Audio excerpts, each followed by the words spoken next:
সত্যজিৎ রায়ের অভিযান সিনেমার কথা মনে আছে? সেখানে একটি সংলাপ ছিল যে গোড়ার দিকে একটু সমস্যা হয়, তারপর সব ঠিক হয়ে যায়। সত্যি কি সব সমস্যা ঠিক হয়ে যায়? না হলে বারবার বিরোধীদের কোনো অবরোধ অভিযান করতে গেলে বারবার কেন আদালত অবধি দৌড়তে হয়?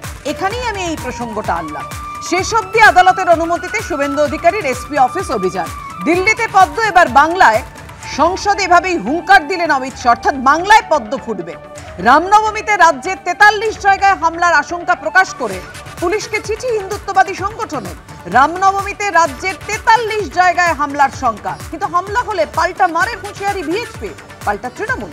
এই বিষয়গুলো নিয়েই আমরা আলোচনায় আসবো। আমাদের সঙ্গে স্টুডিওতে অতিথিরা রয়েছেন, কিন্তু আলোচনায় আসার আগে শুরুতেই আপনাদের সামনে রাখবো বারুইপুর পুলিশ সুপারের দফতরের বাইরে বিজেপির প্রতিবাদ বিক্ষোভ কর্মসূচিতে অনুমতি দিল কলকাতা হাইকোর্ট। আজ শুভেন্দু অধিকারীর কর্মসূচি রয়েছে। কলকাতা হাইকোর্টের মাননীয় বিচারপতি তীর্থঙ্কর ঘোষ পুলিশের উদ্দেশ্যে বলেছেন, অভিযোগ আছে, কিছু করুন। আইন শৃঙ্খলা পরিস্থিতি হাতের বাইরে চলে যেতে দেওয়া যায় না। শুরুতেই প্রতিবেদন, তারপর আলোচনা। তমলুক, হলদিয়ার পর এবার বারুইপুর। ফের একবার মিছিলের অনুমতি পেতে আদালতের দ্বারস্থ হতে হয়েছিল বিজেপিকে। শেষ অবধি বারুইপুর পুলিশ সুপারের দফতরের বাইরে বিজেপির প্রতিবাদ বিক্ষোভ কর্মসূচিতে অনুমতি দিল কলকাতা হাইকোর্ট। 19 মার্চ বারুইপুরে বিজেপির কর্মসূচি ঘিরে ধুমধুমার পরিস্থিতি তৈরি হয়। তোরা কে হরিদাস পাল, তোদের ভয় করব? এখানকার পুলিশ এসপি, আপনি আজকে যা করলেন তার হিসাব হবে। এই ঘটনার জল গড়ায় আদালতে। একটি মামলা হয় 27 মার্চ অর্থাৎ বৃহস্পতিবার বারুইপুর এসপি অফিস অভিযানের অনুমতি চেয়ে। আরেকটি মামলা হয় বারুইপুরে বিরোধী দলনেতা এবং বিধায়কের ওপর হামলার ঘটনায় পুলিশি নিষ্ক্রিয়তার অভিযোগে। সেই মামলায় এদিন বিজেপির তরফে আইনজীবী সওয়াল করেন, 19 মার্চের কর্মসূচিতে বিজেপির শিলিগুড়ির বিধায়ক ও বিরোধী দলনেতা আক্রান্ত হয়েছেন, গাড়িতে হামলা করা হয়েছে। পাল্টা রাজ্য সরকারের তরফে আইনজীবী বলেন, বিজেপির আইনজীবী পুলিশকে ইমেল করেছিলেন। পুলিশের তরফ থেকে পাল্টা ইমেল করে তথ্য চাওয়া হয়, কিন্তু তার আর কোনো উত্তর পাওয়া যায়নি। তখনই মাননীয় বিচারপতি তীর্থঙ্কর ঘোষ বলেন, অভিযোগ আছে, কিছু করুন। আইন শৃঙ্খলা পরিস্থিতি হাতের বাইরে চলে যেতে দেওয়া যায় না। বিবাদের কিছু নেই, যদি পরিস্থিতি হাতের বাইরে চলে যায় তাহলে পুলিশকে পদক্ষেপ করতেই হবে। রাজ্য সরকারের তরফে আইনজীবী সওয়াল করেন, প্রায় 450 জন পুলিশ ছিলেন, উচ্চপদস্থ কর্তারা ছিলেন। আমরা সমস্ত ফুটেজ খতিয়ে দেখেছি। যারা বিক্ষোভ দেখাচ্ছিলেন তাদের সঙ্গে বিরোধী দলনেতার ছোঁয়া পর্যন্ত লাগেনি। গাড়ির কোনো ক্ষতি হয়েছে বলে আমরা দেখিনি। তখন বিজেপির তরফে আইনজীবী বলেন, 450 জন পুলিশ থাকতে বিরোধী নেতা আক্রান্ত হন কি করে? সৌভিক মজুমদার, আশাবুল হোসেন, শিবাশিস মৌলিক, এবিপি আনন্দ। বাম আমলে মমতা বন্দ্যোপাধ্যায়কে এত বাধা দেওয়া হয়নি। তমলুক, হলদিয়ার পর বারুইপুরের সভায় হাইকোর্টের অনুমতির পর এমনই প্রতিক্রিয়া শুভেন্দু অধিকারীর। উনি হিংসা তৈরির ওস্তাদ, তাই পুলিশ বাধা দেয়। পাল্টা মন্তব্য জয়প্রকাশ মজুমদারের। আগামীকাল বারুইপুরে দেখা হবে 78তম হাইকোর্টের অর্ডারে। জ্যোতিবাবু স্বর্গত, বুদ্ধবাবু স্বর্গত, এরা কোনোদিন মমতা ব্যানার্জিকে এভাবে আটকায়নি। আমার মনে পড়ছে না মমতা ব্যানার্জি হাইকোর্টে গিয়ে কোনো কর্মসূচি করেছেন। নতুন বাংলা, আশা করছি ভোট আস্তে আস্তে 100 পেরিয়ে যাবে হাইকোর্টে যাওয়া। 78 হয়ে গেছে, আর 22টা বাকি। সাধারণ জীবন, সেই জীবনটাকে ব্যতিব্যস্ত করা, নষ্ট করা, হিংসা তৈরি করা, এইটাতে শুভেন্দু অধিকারী খুব মাহির, ওস্তাদ। তো পুলিশ সেই জন্য বাধা দেয়। উনি যান কোর্টে, আর কোর্ট থেকে তখন তাকে স্ট্রিকচার দিয়ে অনুমতিটা দেওয়া হয়, এই কাজ করা যাবে না, তারপরে আপনি মিছিল করুন। সুতরাং ঠিকই আছে, এর ভবিষ্যতেও তাই হবে। সমিতা, আপনি নিশ্চয়ই খেয়াল করেছেন আমি শুরুটা কি দিয়ে করেছিলাম। আমি এখানেই আসবো। আমি বললাম, যদি পুলিশ থাকেই তাহলে এই রকম পরিস্থিতি তৈরি হলো কি করে? 19 তারিখের পরিস্থিতি নিশ্চয়ই আপনি ভুলে যাননি। একেবারে দুই ধারে ষাঁড় দিয়ে তৃণমূল কর্মী সমর্থক নেতারা দাঁড়িয়ে, এবং তারা বলছেন পুলিশের অনুমতি থাকলেও আমরা 2 থেকে 5টা অবধি করব। আমি বলছি যে এই জোর, এই সাহস, তার মানে তারা পুলিশের পরোয়া করে না। আর সেই কারণে এরকম পরিস্থিতি তৈরি হয়। আর সেই কারণেই আদালতকে বলতে হয় যে এই রকম অবস্থা যখন তৈরি হচ্ছে, এটা কোনো বিবাদের কিছু নয়। যদিও অবস্থার অবনতি হয় তাহলে পুলিশকে ব্যবস্থা নিতেই হবে। না, একটা এলাকার শান্তি শৃঙ্খলা বজায় রাখার দায়িত্ব তো পুলিশের। তো স্বাভাবিকভাবে বিরোধীদের যথেষ্ট স্পেস এই রাজ্যে বর্তমান সরকার দেয়। গণতান্ত্রিকভাবে সভা সমিতি করবে না কেন, নিশ্চয়ই প্রতিবাদ হবে, বিক্ষোভ হবে, কিন্তু সেই বিক্ষোভ বা প্রতিবাদের জায়গায় যদি উস্কানি, প্ররোচনা, হিংসা, বিভাজন, মেরুকরণ আরও কিছু আমরা আজকে বলে দিচ্ছি খুব সহজভাবে, কিন্তু কোনো উস্কানিতে কোনো যদি একটা আগুন লাগে তার নেভানোর দায়িত্ব কি উনি নেবেন? তখন তো প্রশাসনের উপর দায়ভার যাবে। আমরা বলতে চাইছি আজকে কেন কোর্ট পারমিশন দিচ্ছে, তারা নির্দিষ্ট কিছু নিয়ম শৃঙ্খলা বেঁধে দিচ্ছে।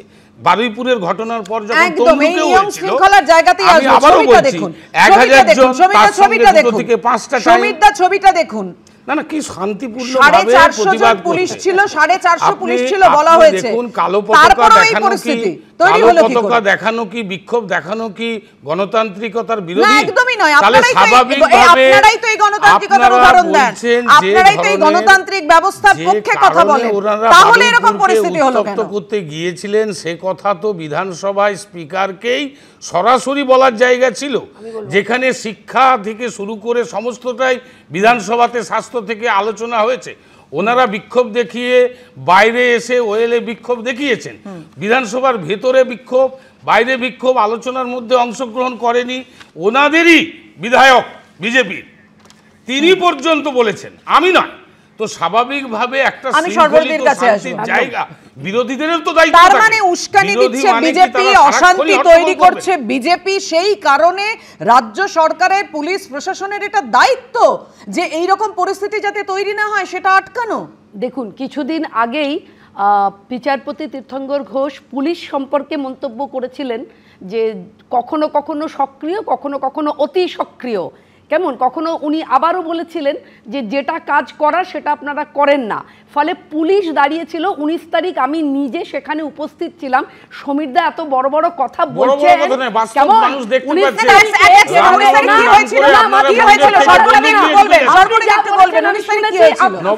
অভিযানের নাম করে আপনি বলুন, আপনারা বলুন, কিন্তু এমন কিছু বলবেন না যেটা ছড়িয়ে পড়বে ধারণার মতো। উপস্থিত ছিলাম পাপিয়া, যেভাবে লঙ্কার গুঁড়ো ছোড়া হয়েছিল বিধায়কদের দিকে, যেভাবে মহিলা কার্যকর্তা, আমি নিজে যে গালাগাল শুনেছিলাম, এই এত বয়স অবধি কোনোদিন কোনো বস্তি ছাড়া ওই রকম গালাগাল শুনতে হবে ভাবিনি। গোটা স্টার তৃণমূলের কার্যকর্তারা দাঁড়িয়েছিল, নোংরা কুৎসিত ইঙ্গিত মহিলাদের দিকে তাকিয়ে। এটা কোন রাজনীতি? আপনি যা অভিযোগ করছেন সত্যতা, আপনি শুভেন্দু অভিযোগ দায়ের করেছেন, আপনি তো টিভিতে এসে বলছেন, আপনার এই বক্তব্যটা অর্থাৎ এখানে তৃণমূল খুঁজে পাচ্ছে বিজেপি বামেদের তো এক সুর, বামরাম এক। দেখুন, এই ধরনের কথাবার্তা বলে তো মাইলেজ বাড়িয়ে লাভ নেই। আমি একদম খুব পরিষ্কার কথা বলছি। বারুইপুরেই আমাদের পার্টি জেলা দপ্তরে পদ্মপুকুরে, সেখানে ক্ষিতিভূষণ রায়বর্মন ভবনে তালা দিয়ে দিয়েছিলেন তৃণমূল ছাত্র পরিষদের সদস্যরা, তালা দিয়ে দিয়েছিলেন, আমরা তালা ভেঙে ফেলেছিলাম। তারপরে আমরা এসপি অফিসের সামনে বিক্ষোভ দেখিয়েছিলাম। দ্বিতীয় যে ঘটনাগুলো, স্পেস যে কমিয়ে দেওয়া হয়েছে গণতন্ত্রের, এটা সমীরবাবু বললেও হবে, না বললেও এটা বাস্তব আমাদের অভিজ্ঞতাতে।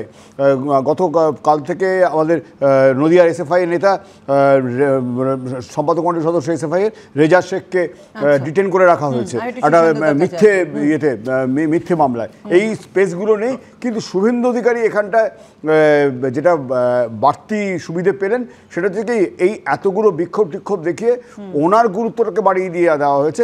আদালতের রায়ে ওনাকে উনি আজকে ইয়ে করবেন। আদালতের পোর্শনটাতে আসতে চাইবো শীর্ষেন্দুদার কাছে। শীর্ষেন্দুদা, শুভেন্দুদা বললেন যে 78 বার আমাকে যেতে হয়েছে।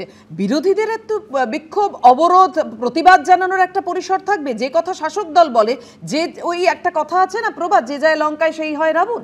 প্রাণবন্ত যে গণতন্ত্র, সেই গণতন্ত্রে বিরোধী দল একটা প্রহরীর মতো গুরুত্বপূর্ণ ভূমিকা পালন করে। সেই জায়গাতে গণতন্ত্রের আজকে সংবিধানে পর্যন্ত বলা আছে যে সংবিধানের 19 নম্বরের 1 এবং 19-এর 2 বাক এবং মত প্রকাশের স্বাধীনতার কথা বলা আছে, শান্তিপূর্ণভাবে একত্রিত করার কথা বলা আছে প্রত্যেক নাগরিকের। কিন্তু আদালতে বারবার হস্তক্ষেপ করতে হবে কেন? যেতে হবে কেন? আজকে রাজধর্মের নামে ক্ষমতার অপব্যবহার প্রতিরোধ করে সেই ধর্ম পালনে বাধ্য করা আদালতের একটা কাজ হয়ে দাঁড়িয়েছে। কিসের জন্য? আদালত কিসের জন্য? আজকে সভা সমিতি যে কোনো জায়গায় একত্রিত, তার জন্য আদালতে যেতে হবে। এই কি গণতন্ত্র? গণতন্ত্র সেটা নয়। গণতন্ত্র বলে শাসক দল যেমন থাকবে, বিরোধী দল তেমনি থাকবে। শাসক দল যেমন সভা সমিতি করবার অধিকার আছে, বিরোধী দলেরও আছে। হ্যাঁ, এসপি পুলিশ কিসের জন্যে? তারাই তো দেখবেন আজকে 500 মিটারের ভেতর 25টা মাইক আজকে আদালত বলে দিয়েছেন। সেই জিনিসগুলোই তো এসপিরা দেখবেন। এসপিদের কাজ কি? এসপিদের কাজ শাসক দলের মঞ্চে শাসক দলের উত্তরীয় করা না। পুলিশের কাজ হচ্ছে প্রত্যেকের কাছে, প্রত্যেক ভোটার, প্রত্যেক নাগরিক, সর্বসাধারণ, প্রত্যেকের পুলিশ। পুলিশ শুধু শাসক দলের নয়। সেই জায়গাতে আমাদের অসুবিধাটা হচ্ছে। সেই জন্য বিরোধী দল যে কোনো দলই হোক, আজকে সিপিএম হতে পারে, কংগ্রেস হতে পারে, বিজেপি হতে পারে, সেই বিরোধী দলের কতটা পরিসর থাকবে, গণতন্ত্র যে কথা বলে কেন সেটা থাকছে না। আর এই জায়গাতেই 1 বছরও এখন বাকি রয়েছে ভোটের, তার আগেই দেখুন কতটা চড়ছে রাজনীতির পারদ। দিল্লি বাকি ছিল, সেখানেও পদ্ম ফুটেছে। দিল্লিতে আয়ুষ্মান ভারত শুরু হয়েছে, শুধু বাংলা বাকি রয়েছে। আর এই ভোটের পর সেখানেও পদ্ম ফুটবে, আর পশ্চিমবঙ্গ আয়ুষ্মান ভারত শুরু হবে। এভাবেই লোকসভায় হুঙ্কার দিলেন কেন্দ্রীয় স্বরাষ্ট্রমন্ত্রী অমিত শাহ। দেখুন, आज देश के हर गरीब को, दिल्ली में भी कमल खिल गया, दिल्ली बाकी था वहां पर भी आयुष्मान भारत आ गया। मान्यवर, आज देश के हर गरीब को 5 लाख तक का खर्चे का चिंता नहीं करना। सिर्फ बंगाल बचा है दादा, ये चुनाव के बाद वहां पर भी कमल खिलेगा और वहां पर भी आयुष्मान भारत आ जाएगा। मान्यवर, मैं नहीं बोल रहा था ये बुलवाए, मैं तो सीधा विषय पर जा रहा। অর্থাৎ সংসদে দাঁড়িয়ে অমিত শাহ হুঙ্কার দিচ্ছেন যে দিল্লিতে বাকি ছিল, সেখানেও যখন পদ্ম ফুটেছে, বাংলাতে পদ্ম ফুটতে আর বাকি নেই। একেবারে 2026-এই সেটা সম্ভব হবে। সমীর দা, না, কোনোভাবেই সম্ভব হবে না। তার কারণ 2021 সালে ইসবার 200 পার হয়ে 77, এখন 65 থেকে নামতে নামতে কার কোথায় গিয়ে নামবে। আর দেখবেন 26 সালে ওটা 30-35-এ গিয়ে দাঁড়াবে, যা দেখতে পাচ্ছি। কারণ তাপসী মণ্ডল বুঝতে পেরেছে, সেই জন্য হলদিয়া থেকে তৃণমূলে এসে জয়েন করেছে বিজেপি থেকে। সে যাই হোক, রাজনীতি সম্ভাবনা শিল্প ভবিষ্যৎ বলবে। কিন্তু এইটুকু মাথায় রাখতে হবে যে আজকে যে কথাটা উনি বলছেন যে আয়ুষ্মান ভারত পেতে গেলে তার রুলস এন্ড রেগুলেশন সবার জন্য এক নয়। কিন্তু বর্তমানে জনমোহিনী প্রকল্পের মধ্যে আয়ুষ্মান ভারত, এই স্বাস্থ্যসাথী অত্যন্ত জনপ্রিয়। বর্তমানে 2914টা সরকারি বেসরকারি যে হসপিটাল আজকে স্বাস্থ্যসাথীর আন্ডারে, এবং 8,72,57,607 জন এই পরিষেবা পেয়েছেন। 2023 সালে 23-24-এ দেখবেন যে 2,694 কোটি, 64,09,631 কোটি টাকা এই পারপাসে সরকার স্বাস্থ্যসাথীতে ব্যয় করেছে। স্বাভাবিকভাবে বাংলার মানুষ জানে, যেমন বিশ্বশ্রী কন্যাশ্রী হয়েছে, স্বাস্থ্যসাথীও প্রশংসা পেয়েছে বিশ্বে। আজকে বছরে 2 কোটি করে চাকরি বলুন, বা যা যা কথা প্রতিশ্রুতি দিয়েছিল, কোথায় দিয়েছে বলুন? আজকে 2014 সালে নরেন্দ্র মোদী কি বলেছে? নরেন্দ্র মোদীর কথা আজকে বিজেপি যে বলে আজকে সবকা সাথ সবকা বিকাশ, তাহলে কি করে কে করবে? আবার আসবো আপনার কাছে। সর্বরিদি, তাহলে স্বাস্থ্যসাথী থাকতে আয়ুষ্মান ভারত কেন? দেখুন, স্বাস্থ্যসাথী পাওয়ার জন্য সাধারণ মানুষকে যা বেগ পেতে হয় সেটা সমীর দ্বারা খুব ভালো করে জানেন। কথা হচ্ছে এই যে সমীর দা তো গর্ব করে বললেন যে আগের 26-এ নাকি 30-35 কি সব বলছিলেন। দাঁড়ান না, আপনি বলেছেন, আমি তো বলিনি, আমারটা শুনে নিন। সেটা হচ্ছে, ঠিক আছে শুনে নিন না, আরে দূর শুনুন না। এবার কথা হচ্ছে যে দেখুন, এই যে বলছেন তা কেন বলবেন না? বিধানসভা ক্যানিং বিধানসভা, পশ্চিম ক্যানিং বিধানসভার বিধায়ক কি বলছেন? যে লিড দেবে সে 1 lakh, first lead 1 lakh, second lead 70,000, third lead 50,000। কিসে? এটা আপনাদের দলে হয়। কিসে? দিলীপ ঘোষের জায়গায় জেতা সিট আপনারা তাদের পাঠিয়ে দিলেন দুর্গাপুর, বর্ধমানে। এইসব বলে লাভ নেই, মানুষ জানে বিজেপি সবসময় অসত্য। এরা হচ্ছে ভোট ম্যানেজার, সাধারণ মানুষ ভোট দিতেই পারবে না। আরেকটা কথা, যাকে রানীকে দাঁড় করিয়েছিলেন তিনি হেরে যাওয়ার পর কি বলেছেন? কেন কেন আটকানো? সৌমিত্র কি বলেছে? আমি চয়নদা, হ্যাঁ, ব্যাপারটা অন্য কিছু নয় যে এইভাবে কথাবার্তা বলে আমাদের দেশের আমার যে সমস্যাটা জায়গায় দাঁড়াচ্ছে না, দেশে গণতান্ত্রিক পরিসর কমে যাচ্ছে, পশ্চিমবঙ্গে গণতান্ত্রিক পরিসর চ্যালেঞ্জের মুখে, বিজেপি যা সম্ভাবনা কথা বলছে সেটা সাধারণ মানুষের পক্ষে তো বটেই, জনপ্রতিনিধি হয়েছে চ্যালেঞ্জের মুখে। আমি গত কালের উদাহরণ দিচ্ছি, আগ্রার দলিত সাংসদ রামজিলাল সুমন, তার বাড়ি বুলডোজারে গুঁড়িয়ে দেওয়া হয়েছে, করণী সেনার নেতৃত্বে পুলিশ দাঁড়িয়ে ডেকেছে আগ্রায় যোগী আদিত্যনাথের রাজত্বে। এই ঘটনাগুলো ঘটছে, বাংলায় পারে ওই বুলডোজারে গুঁড়িয়ে দেওয়া, আয়ুষ্মান ভারতের কথা বলছে। আয়ুষ্মান ভারত তো একটা বিজ্ঞাপন মাত্র, এই যে আসল যে গণতান্ত্রিক পরিসর সেটা তো মানুষ, ভারতবর্ষের মানুষ দেখতে পাচ্ছে। কথা বলার অধিকার নেই, সংবাদ মাধ্যমের স্বাধীনতা এখানটায় সংকুচিত হয়ে গেছে, বিশ্বের 180তম জায়গায় প্রায় পৌঁছে যাওয়ার জায়গা চলে গেছে, ক্ষুধার সূচকে আমরা পিছিয়ে যাচ্ছি ক্রমশ। এই জায়গা ভারতবর্ষের ভবিষ্যৎ মহা মুশকিল। আমি ওই জায়গাটা কিন্তু ভেঙে দেওয়া হয়েছে, ওই জায়গাটা কিন্তু ভেঙে দেওয়া হয়েছে, সিঙ্গুরে শিল্প করতে দেওয়া হয়নি। সর্বরি আপনারা ছিলেন সে সময়, ছিলেন তো সে সময়, সিঙ্গুরে শিল্প না করতে আপনারা এক জায়গায় ছিলেন। আজকে পশ্চিমবাংলা চলে যাওয়ার জন্য বিজেপির সমান নেই, বিজেপির সমান নেই, বিজেপির সমান নেই, সিঙ্গুরে শিল্প করতে দেওয়া হয়নি। একদম যখন প্রসঙ্গ এলো যোগী আদিত্যনাথের বিরতিতে যাওয়ার আগে আপনাদেরকে যোগী আদিত্যনাথ কি বলেছেন দেখাবো, পাল্টা তৃণমূলের বক্তব্য দেখাবো, তারপর একদম সবিস্তারে আলোচনা করব। শান্তিপূর্ণ রামনবমী আয়োজনের উদাহরণ টেনে তৃণমূল সরকারকে নিশানা করেছেন উত্তরপ্রদেশের মুখ্যমন্ত্রী যোগী আদিত্যনাথ, আর তাকে পাল্টা জবাব দিয়েছে তৃণমূল। দেখুন, समय समय पे प्रशासन के साथ बैठते हैं और पहले से ही इसके लिए एक एसओपी हम लोगों ने तैयार करके रखी हुई है। उत्तर प्रदेश पहला राज्य है जिसने माननीय उच्चतम न्यायालय के ही निर्देशानुसार धर्मस्थलों के माइक को, जो उसके परिसर के बाहर आवाज आती थी, उसको कंट्रोल कर किया है या उसको उतारा है। आप मुझे बताइए, उत्तर प्रदेश जैसे राज्य में अगर हम कर सकते हैं तो बंगाल में क्यों नहीं हो सकता? उत्तर प्रदेश तो अशांतिर आस्ताकुर, ওখানে তো আসল আস্তাকুর, ওটা ওইখান থেকে তো সব গন্ডগোলগুলো তৈরি হয়। পশ্চিমবঙ্গে কোথায় গন্ডগোল? অনেকেই বলছেন এ তো পুরো দস্তুর রাজনীতি, আসলে মানুষের কথা কেউ ভাবে। 6 এপ্রিল রামনবমী উপলক্ষে পশ্চিমবঙ্গে 1 কোটিরও বেশি মানুষকে রাস্তায় নামানোর লক্ষ্য ছিল শ্রী রামনবমী উদযাপন সমিতি। আর রামনবমীর দিনই প্রায় 43টি জায়গায় হামলার আশঙ্কা করছে তারা। বিশ্ব হিন্দু পরিষদ, হিন্দু জাগরণ মঞ্চ, বজরং দল সহ 20টিরও বেশি হিন্দু সংগঠন একসঙ্গে মিলে শ্রী রামনবমী উদযাপন সমিতির ব্যানারে এবছর ধুমধাম করে রামনবমী করার পরিকল্পনা করেছে।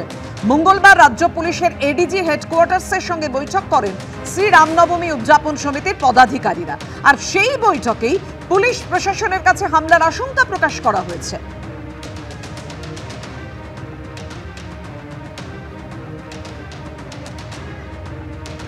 এডিজি হেডকোয়ার্টার এখানটায় আমরা গিয়েছিলাম, জানিয়ে এসছি যে এবছর যে পশ্চিমবঙ্গে যে রামনবমী হচ্ছে প্রায় 43 জায়গায় এমন জায়গা চিহ্নিত করে দিয়ে এসছি, আমরা লিস্ট দিয়ে এসছি ওনার কাছে, যেখানে পাথর ছুটতে পারে, পাথর চলতে পারে। আমাদের ধর্মীয় যে আচার অনুষ্ঠান সেটা আমরা পালন করব, সেটা ওনারা পারমিশন দিলেন কি দিলেন না, আমরা পারমিশনের জন্য আবেদনও করিনি।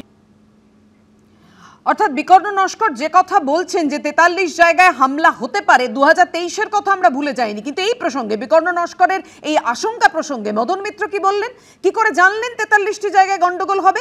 রে কি করেছেন নাকি? দেখুন, 43টা জায়গায় মারামারি হবে, রামনবমীতে গন্ডগোল হবে, তাহলে তারা রেখি করেছেন। 43টা জায়গা কি করে বললেন? কারণ হোম আপনার হাতে, ইন্টেলিজেন্স আপনার হাতে, সবকিছু র থেকে আপনার হাতে। তাহলে কি আপনার ইন্টেলিজেন্স বলছে আপনাকে? যদি বলে তার ব্যবস্থা নিতে না পারলে কিন্তু দায়িত্ব আপনার। রামনবমীর মিছিলে হামলা হলে এবার কেউ পিছিয়ে আসবে না, পাল্টা মার হবে, এমনই হুঁশিয়ারি দিলেন বিশ্ব হিন্দু পরিষদের দক্ষিণবঙ্গের সম্পাদক চন্দ্রনাথ দাস। রামনবমী তোরা করতেই হবে, এটা স্বাভাবিক। সেই নিয়ে আমাদের সকলকে আমরা আহ্বান করবো, তারাও প্রস্তুত হয়ে থাকুক, পাল্টা যেন দিতে পারে। এবারে শুধু মার খেয়ে বাড়ি ফিরে যাও নয়, এমন ব্যবস্থা করতে হবে যাতে তারা আর কখনো হিন্দুর গায়ে হাত না দেয়। এটা আমার হিন্দুদের কাছে আবেদন। সর্বরীতির কাছে আমার একেবারে 3টে স্পেসিফিক প্রশ্ন, সেটা হচ্ছে এই 43টি জায়গায় হামলা হতে পারে, অশান্তি হতে পারে, সেই জায়গা থেকে আপনারা পুলিশের কাছে বৈঠক করেছেন, পুলিশকে পুরো বিষয়টা জানিয়েছেন, বেশ খুব ভালো কথা। একেবারে সাংবাদিক বৈঠক করে জানানোর মানেটা কি? তাহলে কি উস্কানি অশান্তি ছড়ানোটাই আপনাদের মূল উদ্দেশ্য? তৃণমূল বলছে। 2 প্রশ্ন হচ্ছে, যদি হামলা হয় তাহলে তো পুলিশকে জানিয়েছেন, দেখার দায়িত্ব পুলিশের, পাল্টা মার এই হুঁশিয়ারি কেন দিচ্ছে বিশ্ব হিন্দু পরিষদ? বেশ, দেখুন, প্রথম কথা হচ্ছে যে এই যে 43টা জায়গা চিহ্নিত করা হয়েছে, মদন মিত্র এমনভাবে বললেন যেন উনি জানেনই না। মানে সেন্সিটিভ বুথ আমরা দেখি তো, আমরা বলি তো সেন্সিটিভ অঞ্চল, সেন্সিটিভ বুথ, সেটা কিভাবে বার করা যায়? সেই অঞ্চলের ট্র্যাক রেকর্ড দেখে, সেই অঞ্চলে এর আগে কি, যেমন দেখুন আমি আপনাকে বলছি যে তমলুকে হোলির দিনে হিন্দু মহিলারা, মানে তার আগে থেকে বেশ কিছু যুবক, বিশেষ সম্প্রদায়ের যুবক, তারা হিন্দুদের গালিগালাজ করতো। হোলির দিনে মহিলারা তার প্রতিবাদ করাতে সেখানে হিন্দু পরিবারগুলোর উপরে আক্রমণ হয়, আটকাতে যায় শুভেন্দু অধিকারীকে আটকানো। আপনি দেখুন সাঁইথিয়াতে ঠিক একই রকম হোলির দিনে হিন্দুদের উপরে তারা ওই ইয়েতে যাচ্ছিল, তখন তাদের উপর পাথর ছোড়া হয়। একই রকমভাবে আপনি বিভিন্ন রকম মন্দিরের উপর আক্রমণ, মূর্তি ভেঙে দেওয়া, এই যে ঘটনাগুলো আমরা দেখছি পরম্পরাভাবে পশ্চিমবঙ্গে দেখছি, এগুলো তো আমাদের কাছে কাম্য নয়। আর দেখুন, যে কথাটা সরকার বারবার বোঝাবার চেষ্টা করছে যে অমুক জায়গায় দাঙ্গা হতে পারে, অমুক জায়গায় হতে পারে, শুভেন্দু অধিকারীকে এইখানে আটকাও, সরকার না চাইলে দাঙ্গা। অবশ্যই আপনি বলবেন, এখানে শ্রমিকরা রয়েছেন, অবশ্যই সেখানে, কিন্তু 1 কোটি হিন্দুকে রাস্তায় নামানো আমার যতদূর মনে হচ্ছে শুভেন্দু অধিকারী বলেছেন। এক লাইন, একটা কথা হচ্ছে যে দেখুন, সরকার না চাইলে দাঙ্গা হয় না, এই কথাটা কে বলেছেন? প্রাক্তন মুখ্যমন্ত্রী জ্যোতি বসু বলেছিলেন। এবং তার বাধ্য ছাত্রী মমতা বন্দ্যোপাধ্যায় বারংবার কি বলেছিল? সরকার চেয়েছে বলে বিজন সেতু হয়েছে, সরকার চেয়েছে বলে মরিচঝাপি হয়েছে, সরকার চেয়েছে বলে সরকার চেয়েছে বলেই কিন্তু ধুলাগড় হয়েছিল, সরকার চেয়েছে বলেই আইবি রিপোর্ট ছিল কি না? এটা দেখুন, এটা সরকারের চাওয়া থেকে তৈরি হয়। আমার কথা হচ্ছে যে কেন, যেহেতু আপনারা আপনাদের দায় দায়িত্ব কর্তব্যও কিন্তু কোনো অংশে কম নয়। না না, কে বলেছে কম? উস্কানি, একটা যখন হিংসা, একটা যখন প্ররোচনা কোথাও তৈরি হবে, আপনারা আজকে 43টা জায়গার কথা বলছেন। আমি তো প্রশাসনকে অনুরোধ করব এই প্রিভেন্টিভ মেজার্স নেওয়ার জন্য, যিনি এই প্রেস কনফারেন্স করেছে তাকে কনফিডেন্সে নিয়ে, তাকে আলোচনা করে, তাকে তার সঙ্গে বসা উচিত। স্বাভাবিকভাবে আজকে আপনারা সাম্প্রদায়িক সংঘর্ষ ছড়ানোর যে চেষ্টা করছেন, ভক্ত নয়, আপনারা ভক্তর নামে ভণ্ডামি করছেন। আপনারা, আমি বলে দিচ্ছি, রাম ওদের বাহানা, আসল কথা আপনাদের কাজ হচ্ছে হিন্দু রাষ্ট্র তৈরি করার উপকরণের চেষ্টা।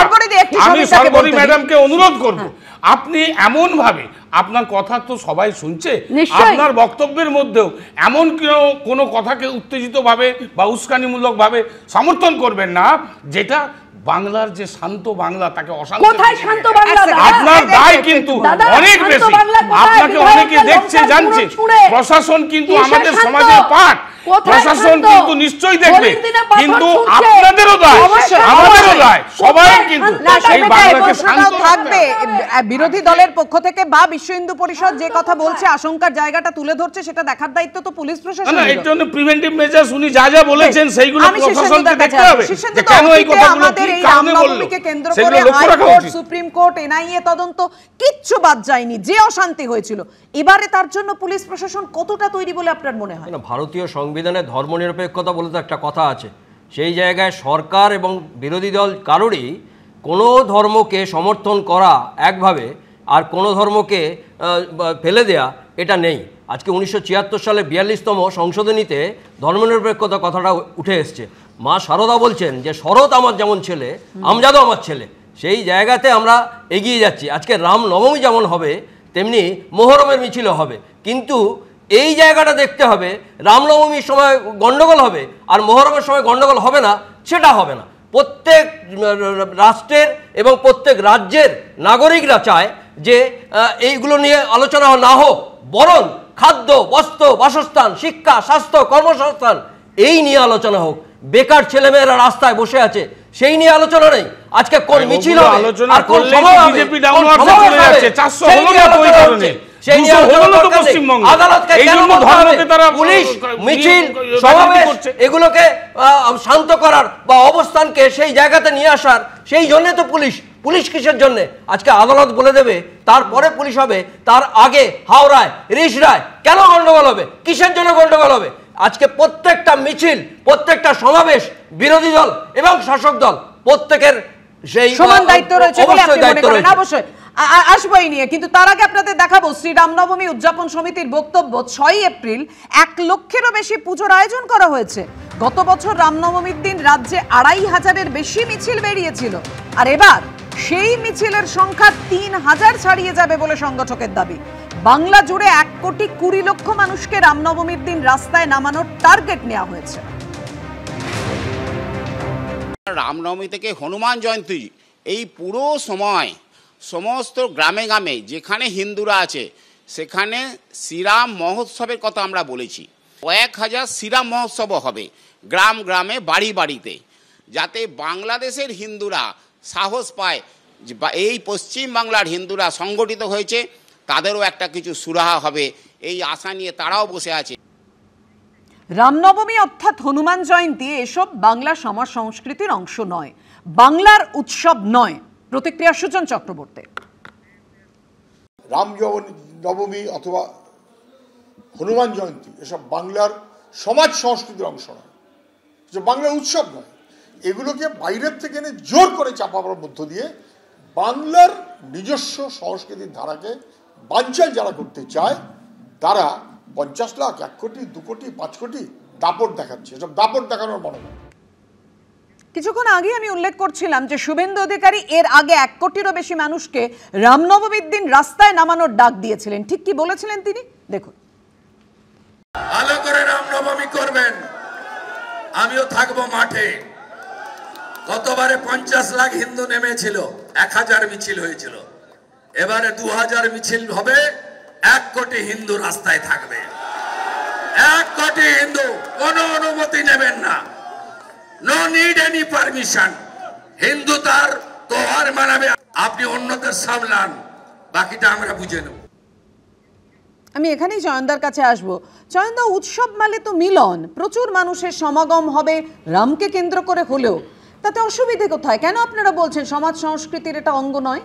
সমাজ সংস্কৃতির অঙ্গ নয়, কারণ বাংলায় রামনবমী আমরা কখনো এই পর্যায়ে দেখি। হ্যাঁ, একটা নির্দিষ্ট ভাষাভাষী এলাকাতে যারা ওই তাদের নিজেদের দেশের নিজেদের রাজ্যের রামনবমী পালন করেন তারা রামনবমী পালন করেছেন। কোথাও কোনো দিন সমস্যা নেই। এত উত্তেজনা হয়েছে নাকি কোনোদিন রামনবমী নিয়ে?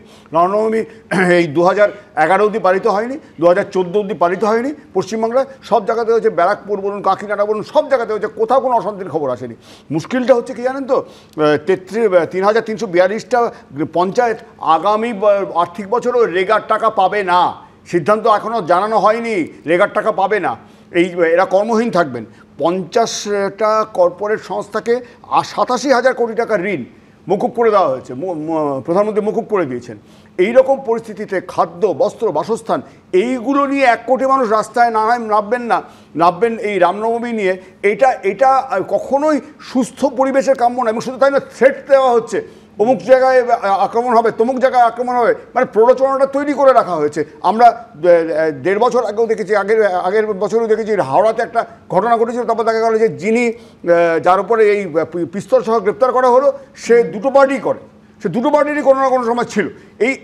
এই যে পরিবেশটাকে তৈরি করা হচ্ছে না, এই যে তৈরি করা হয়েছে না, এই তৈরি করাটা এটা মানুষের পক্ষে সঠিক নয়। ধর্মীয় উৎসব যদিও আমি ধরে নিচ্ছি তর্কের খাতিরে রামনবমী হচ্ছে, সুজনদা যেটা কিন্তু শ্রীরামপুর, উত্তর দিনাজপুরের ডালখোলা 2023-এ দফায় দফায় অশান্তি হয়েছিল। পুলিশ কেন সেই অশান্তি সামাল দিতে পারেনি? কেন অশান্তি হলো? আপনারা সেই যোগ্যতা দেখাননি। আজকে আপনার বলা উচিত ছিল যে শুভেন্দু বাবু 1 কোটি মানুষ নামবে বলছে, কিন্তু কোনো অনুমতি নেবেন না।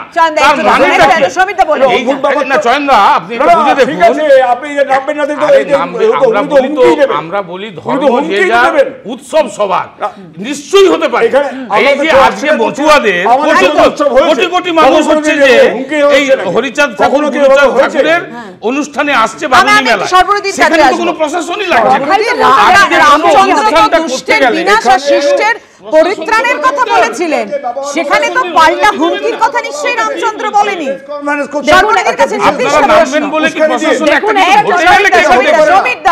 একটা কথা বলি, সেটা হচ্ছে সুজন বাবুর যা কথা উনি বললেন তাতে রামনবমী, রাম, হনুমান এটা আমাদের নয়। এখন এই সমস্ত কথা বললে তার উত্তরে বলতে হয় যে আসলে লেনিন, স্ট্যালিন, তারপরে ধরুন মাও জেদং, চে গুয়েভারা, এনারা হচ্ছে এই দেশের বা এই মানে এখানকার মানুষজন সেই হিসেবে আগত প্রতিনিধি। রাম বা হনুমান এটা নয়। এখন দেখুন, এরা হচ্ছে বঙ্গাব্দের পার্টি, শকাব্দের অর্থ বোঝা বা শকাব্দের মাহাত্ম্য বোঝা মুশকিল।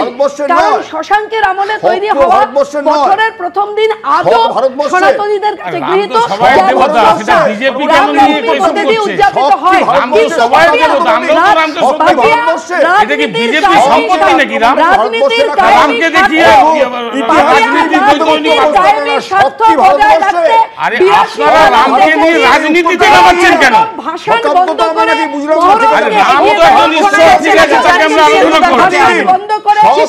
যেমন এখানে আইন শৃঙ্খলার প্রশ্ন অবশ্যই উঠবে, কারণ অতীতে এই রাজ্য সাক্ষী থেকেছে অশান্তির, কিন্তু পাশাপাশি তো এটাও উঠবে যে রামচন্দ্র তো দুষ্টের পালনের কথা বলেছেন, সেখানে তো কোথাও হুঁশিয়ারি, মাফ করবেন, দুষ্টের দমনের কথা বলেছেন, শিষ্টের পালনের কথা বলেছেন। বিভিন্ন মহলে প্রশ্ন উঠছে 21-এর বিধানসভা ভোট হোক বা 24-এর লোকসভা ভোট, বিজেপি এ রাজ্যে বারবার ব্যর্থ হওয়াতেই কি শেষমেশ হ্রাস হতে নিচ্ছে আরএসএস? সম্প্রতি বাংলায় এসে সংঘ প্রধান মোহন ভাগবতের টানা 11 দিন রাজ্যে থাকায় এই প্রশ্নই উঠছে। 2026-এ বিধানসভা ভোটের আগে চমকপ্রদ তথ্য সামনে এনেছে খোদ রাষ্ট্রীয় স্বয়ংসেবক সংঘের রাজ্য শাখা। সংঘের সদ্য সমাপ্ত দুদিনের সমন্বয় বৈঠকে বলা হয়েছে, গত 1 বছরে বাংলায় আরএসএস এর শাখা বেড়েছে 583টি। গত 13 বছরে অর্থাৎ মমতা বন্দ্যোপাধ্যায়ের আমলে আরএসএস এর শাখা বৃদ্ধি হয়েছে প্রায় 3500। দাবি সামনে আসার পর শুরু হয়েছে রাজনৈতিক কাজিয়া।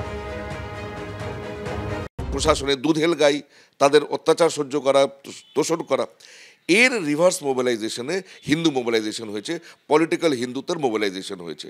মমতা বন্দ্যোপাধ্যায় যেভাবে সংখ্যালঘু তোষণের রাজনীতি করছেন, ওনার রাজনীতি ভারতীয় জনতা পার্টিকে তৈরি করে দিয়েছে। ভারতীয় জনতা পার্টি সেই জায়গাটা ব্যবহার করবে। সর্বরূপে বিজেপি পারছে না, তাই আরএসএস। দেখুন, যদি আপনি আরএসএস বা রাষ্ট্রীয় স্বয়ংসেবক সংঘের গাছটা ভাবেন, তাহলে তার কিন্তু একটা রাজনৈতিক সংগঠনের নাম বিজেপি। ফলে বিজেপি পারছে না আরএসএস, মানে ধরুন আমরা যারা মা, সন্তান যদি কোথাও আটকে যায়, অঙ্ক করতে করতে কোথাও আটকে গেল, মা এটা একটু ঠিক করে দাও, এটা যদি মনে করেন পারলো না বলে আরএসএস, তাহলে কিছু বলার নেই।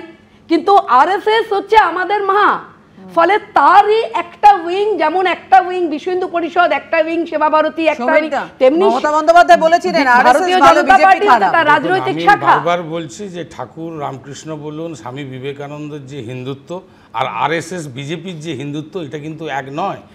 এদের আদর্শ হচ্ছে যে এখন সাভারকারের আদর্শ, কিন্তু আমি মনে করি আজকে যারা ওরা নেতাজিকে সম্বল করছে, নেতাজি কিন্তু গেরুয়া ত্রিশূল ব্যবহার করতে যে হিন্দু মহাসভা ব্যবহার করে, নেতাজি কিন্তু তার বিরুদ্ধে ছিলেন, কারণ এরা হিন্দু ধর্মের প্রতীক ব্যবহার করত এবং রাজনৈতিক কারণে যার বিরুদ্ধে ছিল কিন্তু নেতাজি সুভাষচন্দ্র বোস। আজকে বিজেপি সব কিছু তালে গোলে, এই যে একটা কথা বলেন না যে failure is the pillar of success, এদের পিলারটা হয়ে গেছে এখন ধর্ম। এই যে ফেল করছে, এই যে এক্ষুনি শীর্ষেন্দুবাবু সুন্দর বলছিলেন, যে চয়নবাবু বলছে, আমরাও বলছি যে কর্মসংস্থান, মানুষের উন্নয়ন,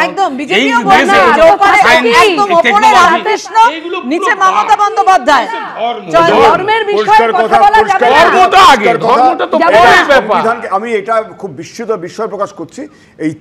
এখানে সংবিধানকে অগ্রাহ্য করে যারা হিন্দু রাষ্ট্রের কথা বলে, হিন্দু আধিপত্যের কথা বলে, তাদের একটা জাতীয় চ্যানেলের পক্ষ থেকে বেশি মাইলেজ এইগুলো হেডলাইনে এসে যাচ্ছে। দুই যেটা ধর্ম আগে, সত্যি তো ধর্ম তো আগেই আসা উচিত, কিন্তু সেই ধর্মের মানেটা বুঝতে পারছি না আমরা, সঠিক অর্থটা অনুধাবন করতে পারছি তো, সেইটা যেন পারি, রাজনীতি নয়। এই মুহূর্তে আলোচনা এখানেই শেষ করছি, তবে আরো অনেক খবর রয়েছে। আনন্দ সকালে ফিরে আসছে, সবাইকে ধন্যবাদ। চোখ রাখুন এবিপি আনন্দ।